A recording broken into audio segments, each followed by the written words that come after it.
उत्तर प्रदेशमध्ये लखनौच्या एका भागामध्ये GCRG नावाचं एक कॉलेज आहे आणि या कॉलेजच्या शेजारी एक बिर्याणी हाऊस आहे. या बिर्याणी हाऊसमध्ये एक तरुण त्या फ्रीजमध्ये बंद अवस्थेमध्ये होता आणि मृत अवस्थेमध्ये असलेल्या तरुणाचं नाव विजय असं समोर येत होतं. विजयला काय झालेलं होतं किंवा हा विजय एका फ्रीजमध्ये कशासाठी बंद झालेला होता, त्याला कोणी बंद केलेलं होतं, हे सगळं या व्हिडिओमधून सविस्तरपणे समजून घेऊया. विजय नावाचा 36 वर्षाचा तरुण, ज्याचं मूळ गाव लखीमपूर खेरी या भागामध्ये होतं आणि लखनौमध्ये GCRG या कॉलेजमध्ये किंवा या कॉलेजच्या आवारामध्ये एक तिन्ही बाजूनी बंद असलेलं एक पत्र्याच्या शेडचं एक हॉटेल वजा बिर्याणी हाऊस आणि या हॉटेलचा मालक अंकित असं याचं नाव समोर येत आहे. आणि या अंकित नावाच्या एका तरुणाच्या हॉटेलमध्ये किंवा बिर्याणी हाऊसमध्ये विजय हा काही महिन्यांपासून काम करत होता आणि विजय अचानक बेपत्ता झालेला आहे. त्याच्यामुळे मग त्याच्या घरच्यांनी विजयची सगळ्या बाजूनी चौकशी सुरू केलेली आहे, धावपळ सुरू केलेली आहे आणि 2 ते 3 दिवसापासून विजय या तरुणाचा मात्र पत्ता लागत नव्हता. त्याच्यामुळे मग त्याच्या घरच्या मंडळींनी सगळ्या प्रकारे प्रयत्न त्यांचे पूर्ण झाल्यानंतर मग सगळ्यांनी मिळून पोलीस स्टेशनमध्ये धाव घेतलेली आहे आणि पोलीस स्टेशनमध्ये जाऊन ठाणेदार साहेबांकडे त्यांची तक्रार नोंदवलेली आहे. आणि मग या कारणामुळे पोलीस ॲक्टिवेट झालेले आहेत, त्यांचा तपास ॲक्टिवेट झालेला आहे. विजय कुठे गेलेला होता, त्याचा मोबाईलचं लोकेशन काय होतं, CCTVच्या माध्यमातून इतर तांत्रिक तपासांच्या आधारे मग पोलीस या बिर्याणी हाऊसपर्यंत पोहोचलेले आहेत. आता हे जे बिर्याणी हाऊस होतं, हे बिर्याणी हाऊस चारही बाजूने पत्र्याचा शेडचं होतं आणि या शेडमध्ये मग पोलिसांनी आतमध्ये प्रवेश केलेला आहे. पोलिसांना आतमध्ये प्रवेश करायला कोणत्याही प्रकारे त्रास झालेला नव्हता, कारण याचा दरवाजा देखील पत्र्याचाच होता आणि हा पत्र्याचा दरवाजाचा अडसर पोलिसांनी दूर करून आतमध्ये प्रवेश केलेला आहे आणि आतमध्ये शोधाशोध पोलिसांनी सुरू केलेली आहे. आजूबाजूला संपूर्ण या परिसरामध्ये पोलीस शोध घेत असताना पोलिसांना या भागामध्ये काही दिसलेलं नाही किंवा विजय या ठिकाणी नव्हता. त्याच्यामुळे मग पोलिसांनी निघताच पोलिसांच्या ध्यानामध्ये एक गोष्ट आलेली आहे की या ठिकाणी एक भला मोठा फ्रीज आहे किंवा फ्रीजर आहे आणि हा फ्रीजर मात्र याचा स्विच बंद आहे. त्याच्यामुळे हा बंद असलेल्या फ्रीजरमध्ये काय आहे हे बघण्यासाठी म्हणून पोलिसांनी या फ्रीजचा दरवाजा उघडलेला आहे. त्यावेळेला पोलिसांना अत्यंत धक्कादायक चित्र समोर दिसलेलं होतं की या फ्रीजरमध्ये विजय नावाचा तरुण, ज्याचा शोध पोलीस इतके दिवस घेत होते, याचा मृतदेह आता मात्र या फ्रीजरमध्ये बंद अवस्थेमध्ये होता. त्याच्यामुळे मग तातडीने पोलिसांनी त्याचा मृतदेह बाहेर काढलेला होता आणि मग उत्तरीय तपासणीसाठी, पोस्टमॉर्टमसाठी पोलिसांनी हा जो मृतदेह आहे हा पाठवून दिलेला आहे.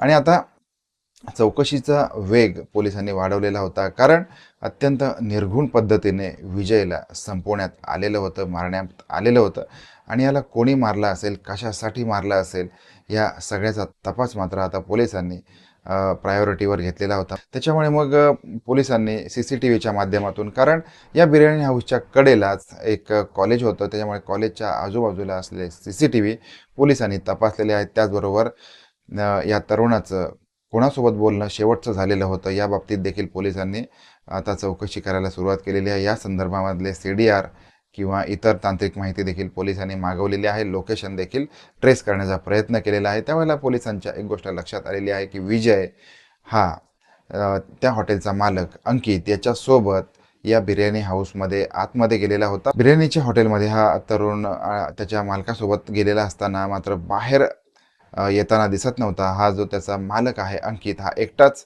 या बिर्याणी हाऊसमधून बाहेर आलेला दिसत होता. त्याच्यामुळे मग पोलिसांची सगळी सोयी या हॉटेलच्या मालकाकडे वळलेली आहे, अंकितकडे वळलेली आहे आणि अंकितला देखील पोलिसांनी काही कालावधीमध्ये ताब्यामध्ये घेतलेला आहे आणि मग त्याच्याकडे चौकशी सुरू केलेली आहे. पोलिसांच्या सुरुवातीच्या चौकशीमध्ये जसा प्रत्येक गुन्हेगार उडवाउडवीची उत्तरं देत असतो, पोलिसांची दिशाभूल करत असतो, त्याचप्रमाणे अंकित देखील पोलिसांची दिशाभूल करू लागलेला आहे. मग पोलिसांनी त्याला खाकी वर्दीचा खाक्या पोलिसांनी दाखवलेला होता. त्यावेळेला मग अंकित पोपटासारखा बोलू लागलेला आहे. अंकितने त्याचा गुन्हा कबूल केलेला आहे की त्यानेच विजयला मारलेला आहे आणि कसं मारलेलं आहे हे सगळं पोलिसांनी त्यांनी सविस्तरपणे सांगितले. त्याचा एक साथीदार देखील पोलिसांनी आता अटक केलेला आहे. अंकित पोलिसांना म्हणतो की त्याचं काही दिवसांपासून विजयसोबत पैशाच्या व्यवहारातून वाद होते किंवा भांडण झालेलं होतं. विजय त्याच्याकडे त्याच्या पगाराचे पैसे इतर या संदर्भामध्ये मागणी करत होता आणि मग त्यांच्या विजयच्या मृत्यूच्या दिवशी देखील या दोघांमध्ये जोरदार भांडण झालेलं आहे. त्या भांडणाच्या रागातून अंकितने विजयला जोरात जमिनीवरती ढकलून दिलेला आहे आणि विजय हा त्या ठिकाणी जमिनीवरती पडलेला होता. त्याच्या डोक्याला गंभीर दुखापत झालेली होती. त्याच्यामुळे मग त्याला त्या ठिकाणी अंकितने त्याच्या साथीदाराच्या मदतीने मारलेला आहे आणि त्याचा खून गळा दाबून झालेला होता की काही इतर कारणं होती याचा देखील अहवाल पोलिसांच्या प्रतीक्षेमध्ये आहे. पोस्टमॉर्टमचा अहवाल येताच मग पोलीस इतर निर्णयापर्यंत पोहोचू शकतात. ज्यावेळेला अंकितने विजयला मारलेलं होतं त्यावेळेला पोलिसांचा असा संशय आहे की विजय हा अर्धमेल्या अवस्थेमध्ये होता आणि त्याच्या अर्धमेल्या अवस्थेमध्ये बेशुद्ध अवस्थेमध्येच विजयला अंकितने फ्रीजरमध्ये टाकलेलं होतं आणि त्या ठिकाणी त्याचा गुदमरून मृत्यू झालेला असावा असा देखील पोलिसांचा संशय आहे. त्याच्या संदर्भामध्ये पोलीस देखील तपासणी करत आहेत की आता ह्या दोघांचं जे भांडण होतं हे भांडण काही दिवसांपासून होत होतं किंवा पैशाच्या व्यवहारावरून त्यांचे वाद होते.